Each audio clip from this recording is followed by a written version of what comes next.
us. I'm so glad. Welcome, welcome. Yeah, if in doubt, reboot or like unplug your device and then plug it back in. That's the way to do it. So I don't know, it was just stuck on that live button. It wouldn't go live. So we made it. And I just hope, we didn't lose some viewers. And if we did, I hope they can see it later. And, it's just a weird night because we don't have Andreina. She's away. She was going to try to join us, but apparently she couldn't do that. So then my plan B was Emily, and then Emily has sick kids at home, so unfortunately she can't join. So it's just me and you guys out there, and I'm just so happy to be here because it's October. We're talking Mets. We're even talking Subway Series if we're going to get that crazy.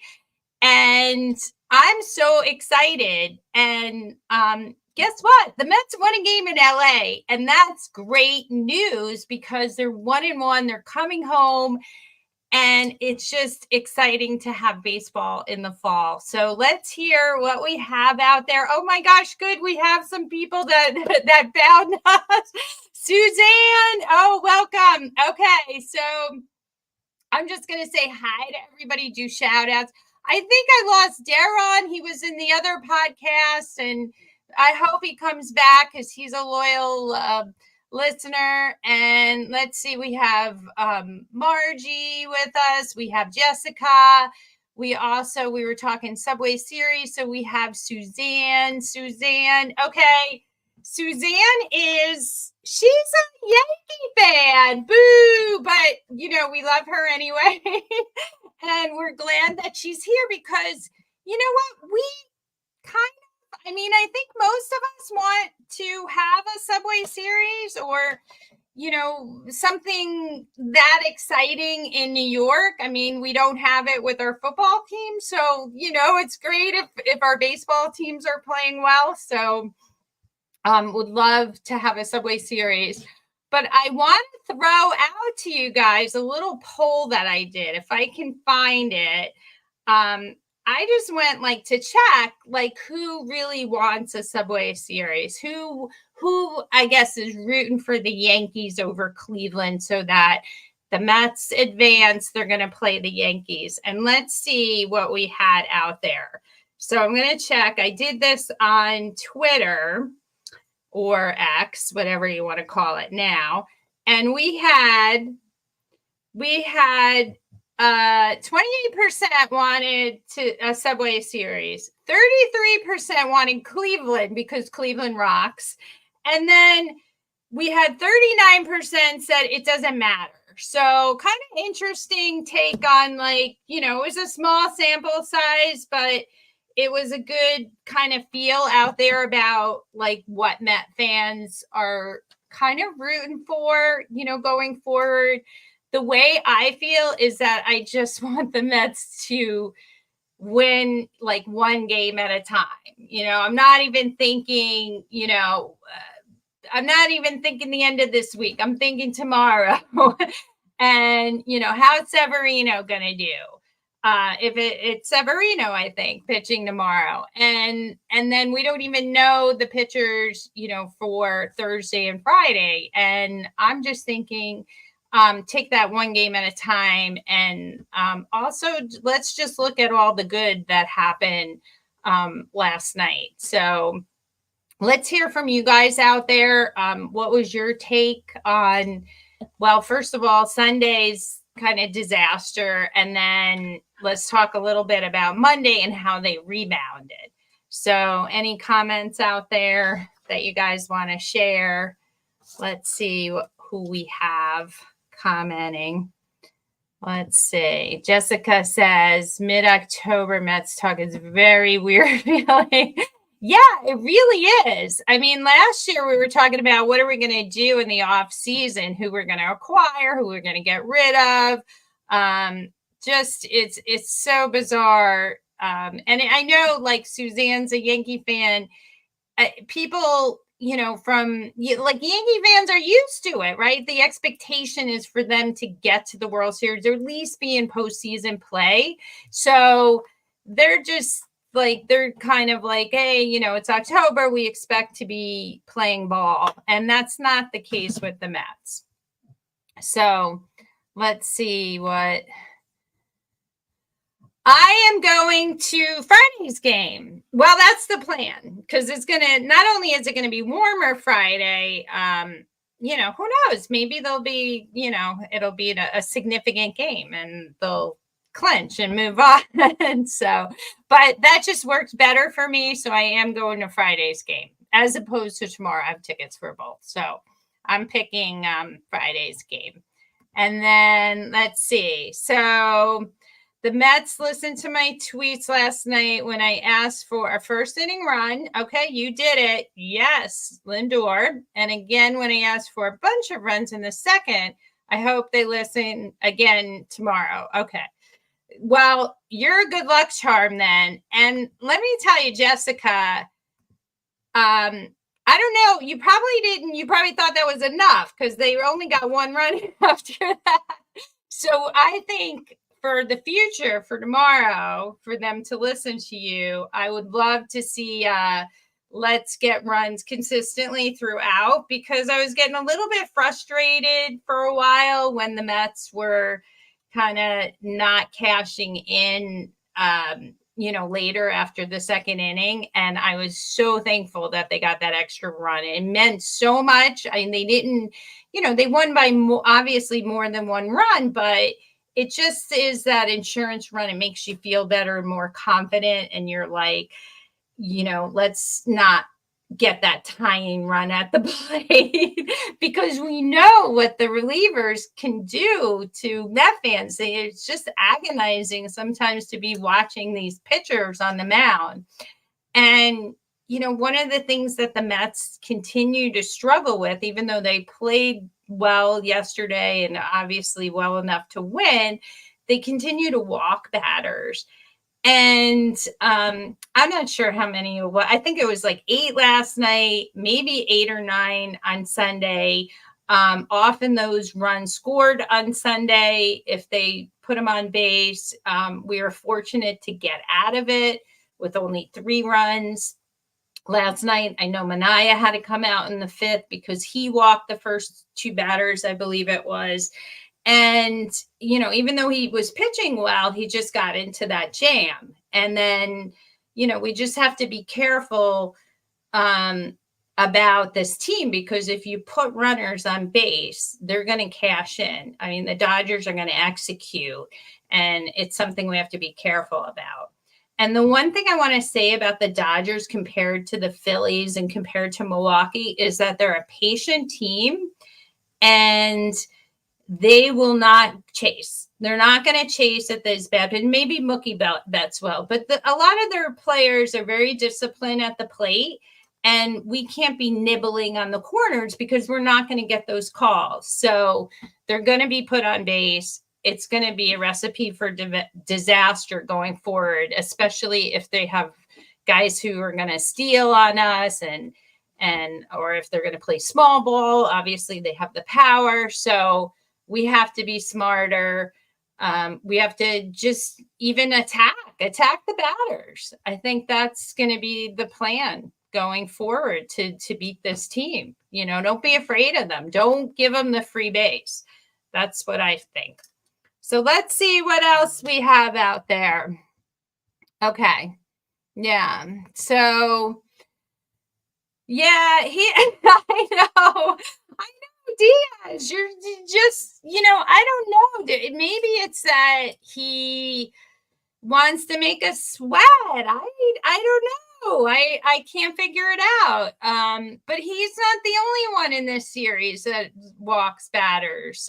So it's obviously an issue with with this rotation, and they did figure it out for a while. And I'm not sure if it was because of the opponents that they were playing. They were much more aggressive at the plate, so they were getting more batters chasing, and that's where they were getting strikeouts, and this team's not going to do that. So they're going to have to adjust. and we're going to see what happens. So let's see what else we got out there. Okay, so Jessica says the Mets are trying to build the other team's confidence up so they can come back and crush it again. Yeah. Yeah. Well, I love, last night though, I don't know. I don't want those close games. I don't want that ability to have the tying run at the plate. I just cannot stomach it. It's way too much for me to deal with that. It gives me agita when these pitchers come in and they can't find the plate. And I just wonder, what were you doing? You're sitting out there in the outfield. You're a relief pitcher. You're supposed to give us relief. You're not supposed to give us agita. It's like we're supposed to get, feel good. We feel terrible when they come in. It just makes absolutely no sense. And let's see, what else do we have out there? I think Suzanne has something to say. So Suzanne's asking the question, what do you think is the biggest thing that could hold the Mets back? Or hold the Mets back is? For the Yankees, it's hitting in the off season. What do you think is the biggest thing that could hold the Mets back? For the Yankees, it's hitting in the off season. So I'm trying to understand that, you think hold back to get to the World Series. I just want a clarification on the question to see if I'm understanding it right. If that is the question, what would prevent the Mets from making it? I would say, oh my gosh, I would say the lack of offense in the beginning of the games where they struggle to get timely hitting or hits, to get on base, to execute. Sometimes they go really cold. And then we're waiting for that, seventh, eighth, ninth inning for them to break out of it. And maybe it's just that they're just not getting to the starter. They just haven't figured the starter out. So I think that's going to be an issue. We saw last night when they got those runs right away, it just changed the whole ball game. It changed the strategy for the Dodgers. It changed the confidence level for the Mets because they got shut out the night before. So it really made such a difference. So I think for them, they have to score early and get a big lead because relief pitching is going to be another area of concern for the Mets. I think so. Suzanne, if I didn't answer that question or you had me, you were thinking something else, let me know. Let's see. When you're right, you are right. That's right. I'm right. I guess I'm right. Let's see. Ron, turns not more stomach acid. Yeah, I'll tell you, I really, these games can make me sick, and they get me excited and I'm pacing and I feel great, but I also feel like I said, the agita. It's crazy. Okay, so Suzanne said she got it. And, it's so interesting because I listen to FAN and I know what's being said about the Yankees. And I just find it so kind of ironic, right, that some of the players that they knocked down during the regular season have performed for the Yankees. Rondon last night pitching, Stanton hitting a clutch, and it's just Verdugo, whatever, I can't even say his name. He was doing well there at the end of the year. So I just find what do they know, right? The experts. And it's really it's a whole different season. The postseason, it just becomes like everybody's starting, on the same playing level. And I think that's what makes the postseason so unique and so wonderful, because even if you sucked during the year, you could become a hero, because everybody was down on Alonso. And then, he just became the biggest hero for the Mets, because they wouldn't be where they are right now if it wasn't for that dramatic home run. So it's so, you never know. They need, let's see. Oh, Ohtani from making an impact. Yeah,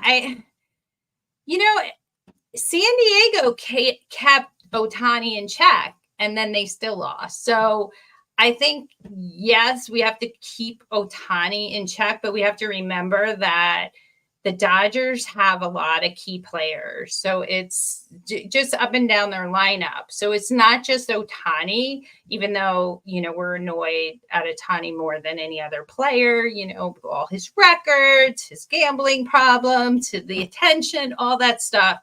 But there are other players like Mookie Betts, like Freddie Freeman. I mean, they're pitching, even when they're down and hurt, they somehow come up with these great, pitchers who could, pull off amazing performances. So I think, yes, I agree, that we got to keep Ohtani in check, but also let's remember the other guys on the Dodgers too.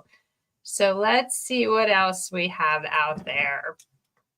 I got to put my glasses on for this.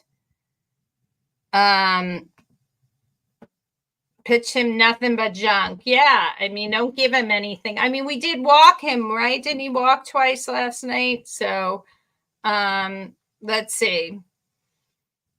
But the team can win with it. Yeah, they can win without him. I mean, the Dodgers, it doesn't even matter who they get. But it's so, I just find the Dodgers feeling like they were like victims, like they were wrongly treated again when they were playing the Padres. I find that so odd, because they're always like this, like, nemesis. They're the team that spent all this money, that got Ohtani, that got Yamamoto, and they acted like, oh, nobody believed in us. They counted us down. They counted us out when we were playing San Diego. And I just feel like, really? Cry me a river. I don't even want to hear it. You spent so much money, and you basically stole these players from other teams. You're always picking up these guys. I mean, it's unbelievable, the stars that they have on their team. I mean, if you look at their lineup up and down, all these players have somehow, not all of them, but a lot of them have been in the All-Star game because they're all-stars. It really is just annoying. So I'm just, look, I'm glad that the Mets are considered underdogs for this series. It makes them I think it puts them in a better position to kind of face the Dodgers. And, I'm just really happy that the Mets had won that game last night, because if they were to come home, to be down 2 games, it would have been very difficult. And so it just puts them kind of at the advantage right now, having the 3 games at home this week. So let's see what else we got here. Don't let Freddie get,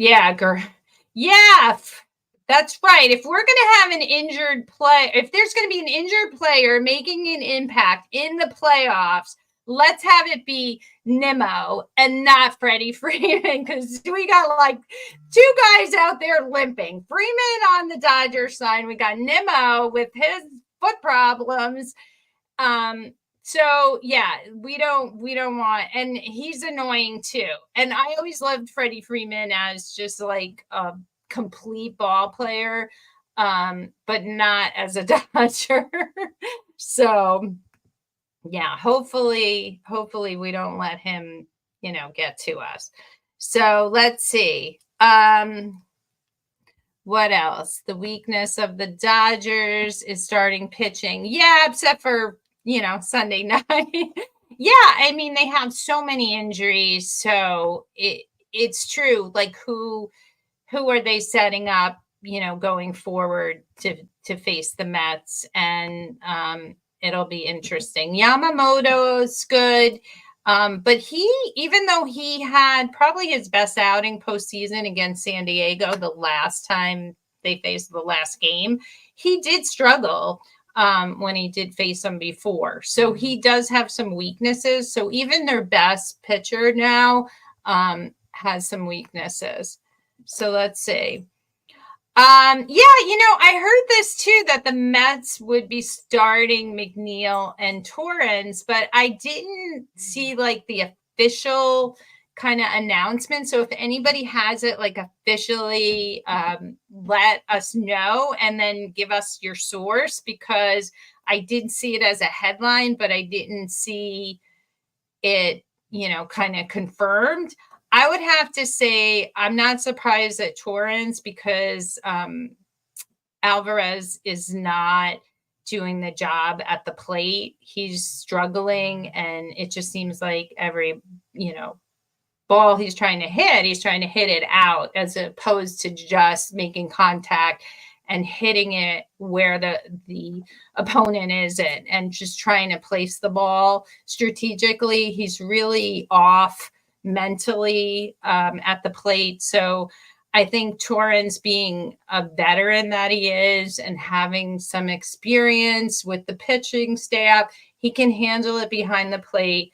He has a good arm, and he has contributed with his bat. So I think, for in that sense, I think that is going to happen for tomorrow. I think that's going to be the move. That'll be a change with the lineup. Now, as far as McNeil, Iglesias looked a little shaky out there in the field, so I just wonder, is it something that they feel like they want to give him a rest and then put McNeil in? I said at the last podcast that I wasn't too happy about McNeil coming on board, with the team, because they were doing so well. I thought it was like maybe like this like bad juju type of thing, but I don't know. He is versatile. He could play second. He could go in the outfield. They can move him around during the game. He's got good speed. So let's see. Let's see how that works out. I'm not a fan of him, but we'll find out, right? And I trust Mendoza. So he's got a lot more information and insight with the players, understanding the game, who's tired, who's not, who's ready to play, who's struggling, who needs a rest. He knows, and I'm just going to trust him and go with it, because what do I know? I could say, I don't ever want to see McNeil, and he'll come up and he'll hit a home run. He'll prove me wrong, like he's done so before. So, oh my gosh, I'm so glad. Look, Anthony's here. Hey, you made it to our podcast 2 created, because we had technical difficulties. So welcome, Anthony. Welcome from Hawaii. I guess, are you finding other Met fans in Hawaii? I just wonder, are we getting enough people watching the games? Because it's got to be early in the morning for some of these games, or in the afternoon, depending on what time they play. So let's hear it. Let's see what Jessica has to say. Oh, she's talking about McNeil. I'm going to put my glasses on for this. So the Mets adding McNeil gives them a lot more versatility on the bench, to give them a lot of matchup. This is true. Yeah, so it was a good move. We're glad that Ottavino is not on the roster. So that was the big move there, to put McNeil in, take him out. He didn't add value. They weren't really utilizing him, and he was like another player that would give us agita, when he came in to pitch. So was nice to to just see that change. And I want McNeil to prove me wrong. The one thing about McNeil though, when he was let's say recovering from his injury, it took him a long time to kind of get back to the team. I felt like, where was he? Even if he was injured, like, shouldn't he have been in the dugout for some of these series? Like, he wasn't in Milwaukee, he was in Philadelphia. I know his wife had a baby. Okay, I'll give him that. But I just didn't feel like he was part of the team during that time. So, he's back, and we'll see. Just hopefully change my whole mindset and perspective. Prove me wrong, please. Let's see who else is. No other fans out here. I'm all alone. Lots of Yankee fans. Boo! How is that possible? Is it that Yankee fans can travel to Hawaii and Met fans, what's the hardworking blue class folks can't get that far to travel because it's so expensive? Those Yankee corporate fans. No. I know I'm generalizing, it's all in fun, not totally serious, but so interesting, right? That you're around Yankee fans and not too many Met fans. So, well, we're glad we have you, Anthony. Thank God, right? So, you know what? Speaking of, well, not that we were speaking of it, but I was thinking about it because I don't know if you guys saw the podcast where I had my snake. My snake is really my son's snake, but I had a snake on. It's the family pet, one of the pets here. His name's Ricky. He was on the podcast, and guess what? There was a snake in the Dodger dugout, and I'm just telling you, I did not ship Ricky to Dodger Stadium. It was not Ricky in the dugout giving bad vibes to the Dodgers, like the black cat in 69. I just want to make that clear. I'm putting it out there. It was not Ricky. Okay. So, did you find that oh, maybe that's superstitious? Maybe that's going to help the Mets? What are your comments out there? Any funny stuff with, because we've had so many gimmicks this year when you think about it. I mean, we had the Grimace, and we had a dog eating hot dogs, and Pimp Guy, and our gosh, just so much stuff going on this year. Just wondering what you guys thought about that snake. Soon we'll be wearing snake stuff. Let's see. Oh yeah. We'll have to get to that. Had the Mets found a snake in the dugout, it would have been adopted as the new October. Yeah, but we got a pumpkin, remember? We got Alonso's pumpkin for our October. So who knows, the way these series go so long, and with hurricanes delaying stuff, we might go into November. We might have to have a turkey out there. So yeah, it was the but we're gonna think of it like the bad luck charm. Yeah, we can't forget this. Yeah, that's I was thinking that, but I wasn't going to actually bring that up. But yeah, that's another gimmick. Well, that's just another questionable marketing move by the Mets. Oh, so let's see, what else do we have out there? Yeah, it's such a fun team, and I'm glad you bring this up because we do have a Yankee fan on, and then we may have other Yankee fans listening and they're just hiding. They don't want to say anything.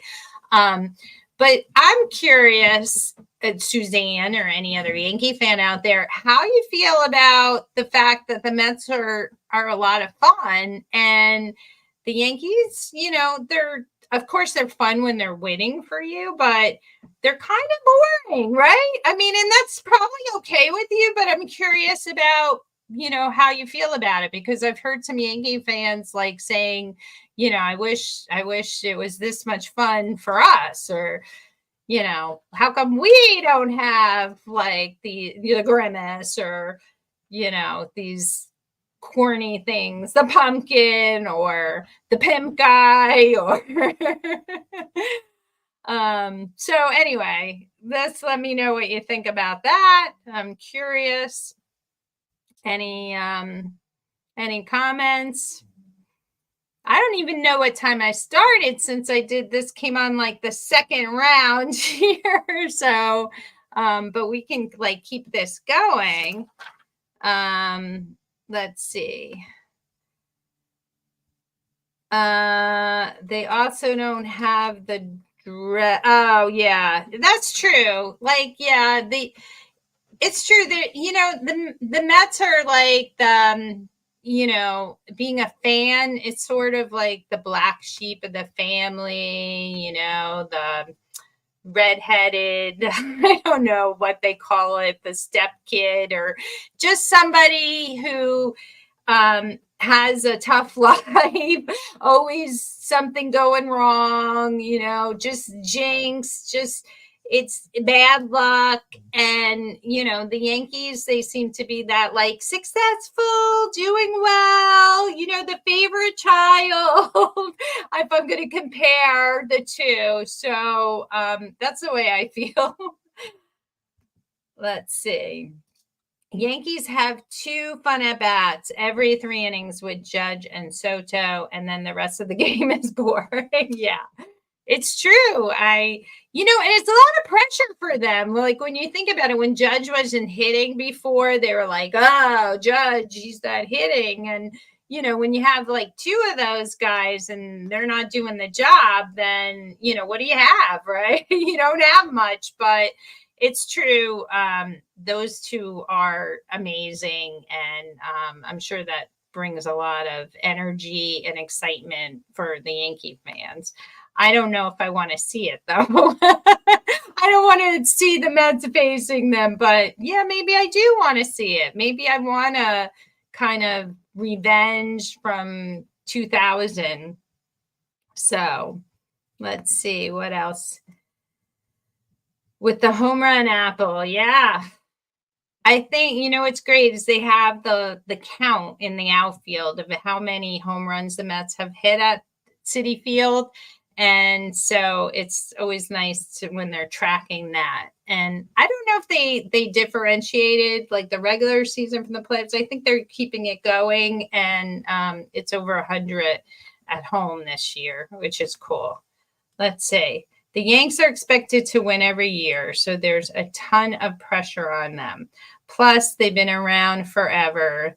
They don't even have names on their jersey, and no long hair allowed. Yeah, they definitely it's just a different vibe. They have that tradition. The history is amazing. They're considered the best franchise in any sport. You can't even compare. Like, you're never even gonna be able to have like a Garrick and a Ruth and DiMaggio and Mantle. Like, it'll never happen in the history of like baseball. We won't see that again. And so many rings and championships, but it was a different era. So maybe like, the Mets could start something new and have like a new dynasty. Wouldn't that be great? And then maybe we'll be like the fun dynasty. The Yankees be that like, old tradition, like great history. So we'll see, right? We could only hope. So what else do we have out there? Manaya didn't want to go to the Yankees before because of the Herald, then came to the Mets and got, I know, so bizarre, right?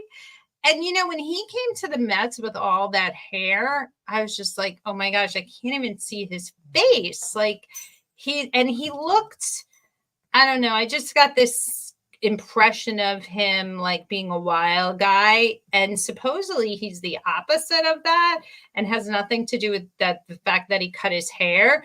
But some people like call him like a gentle giant, like he's just like the nicest guy and he's super cool. And I mean, if you watched the interview after the game last night, he was just so calm and, you know, answered all the questions and just, I mean, said the right things. And he's like been one of like a almost like a perfect player for the Mets.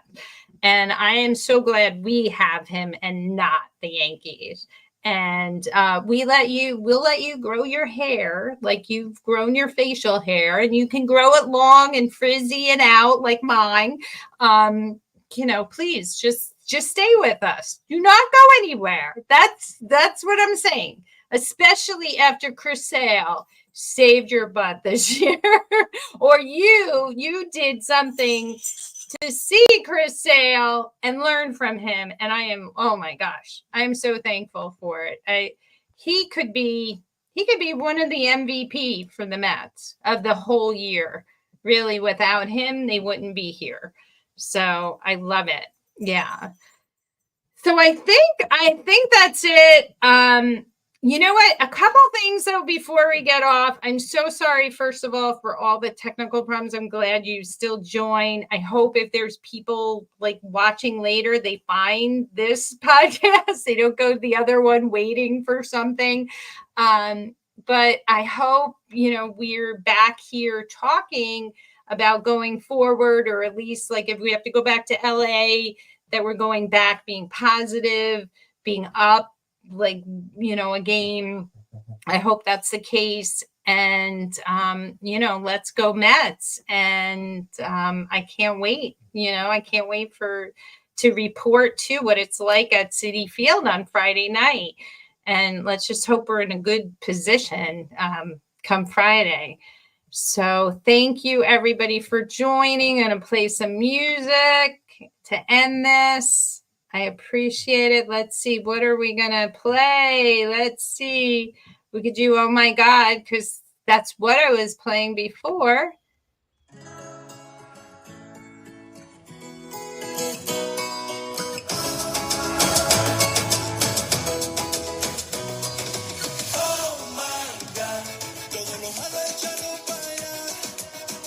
Thank you again, everybody.